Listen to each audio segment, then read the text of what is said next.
Welcome to Carly Tackles a coat rack. You can make this coat rack as big or small as you want and also fit your own style. To start this build from scratch, I'm going to use a 1x4 of pine and a 1-inch dowel rod. If you want to purchase your own pegs, you will not need the 1-inch dowel rod.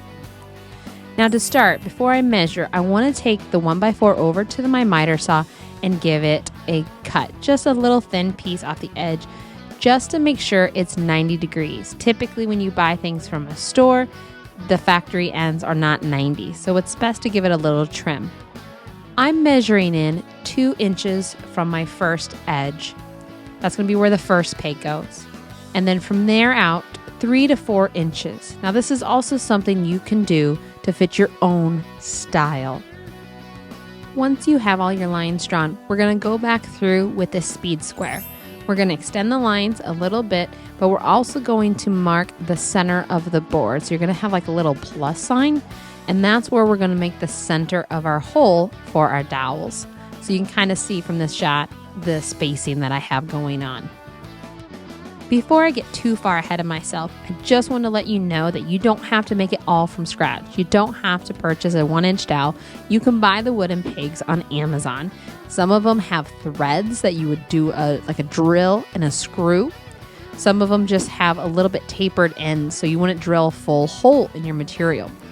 One thing to pay attention to if you pick one that's like a screw, the depth of that screw. Your material needs to be at least that deep, otherwise you're going to go through the other end. Now since I'm doing mine fully from scratch, I'm going to drill a hole all the way through the board. And you can do this with a spade bit, a hole saw, or if you want a cleaner cut, a Forstner bit. Most people don't have Forstner bits, so I'm showing you how to do it with a spade bit.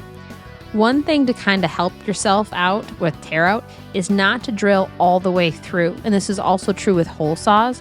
Just drill far enough that your center piece can go through the wood so you can line it up, flip the board over, and then go through from the back. That will reduce some of the tear out. If you're using a Forstner bit, you're probably not going to have a tear out issue because it is a lot cleaner cut. It just takes longer in time. For my pegs, I'm going to start by measuring in 4 inches in from the edge. Now this is before I round it or shape it, because it's a lot easier to measure 4 inches from a flat end versus a rounded. Next, I'm going over to my router table with a round over bit. And while this is still long and giving my hands plenty of room to hold and control the piece, I'm slowly pushing that rod into that round over bit. I'm going slow and I'm gently pushing more and more as I spin around. I'm not going immediately to that bearing. The disadvantage of going slow is that you can get burning on your piece. Now the bit itself is also very inexpensive and cheap, and that can also lead to burning. But don't worry about it. We're going to sand it off and it's not going to matter. You're also going to have a little like nib where that bearing rested is flat. We'll take care of that in a little bit. Now that I'm done with the end, I can cut it at the line, and then you repeat it. You measure the 4 inches, you take it over to your router table, you take it back to your saw. Now, one of the goals I was trying to do is make this little end so that the coat or hood can grasp it. And I really struggled coming up with a safe way to do that. I'm not going to show you how I did it because I didn't feel it was safe, but if anyone has ideas or jigs on how to kind of create that lip, please include it in the comments below. Now, returning back to that little nib on the end, how I got rid of it is I just held my sander in one hand and basically drew on it with the peg, just rotating it till it smoothed it out. It worked great. Once you're done with that, you can glue your pegs into your board. Now, this is from my dad, and he let me experiment. I really wanted to try doing sawdust and glue to help fill in the gap. I'm going to be honest, I didn't do it right. It looks horrible in the stain, but this is how you learn. Now I know not to use as much glue.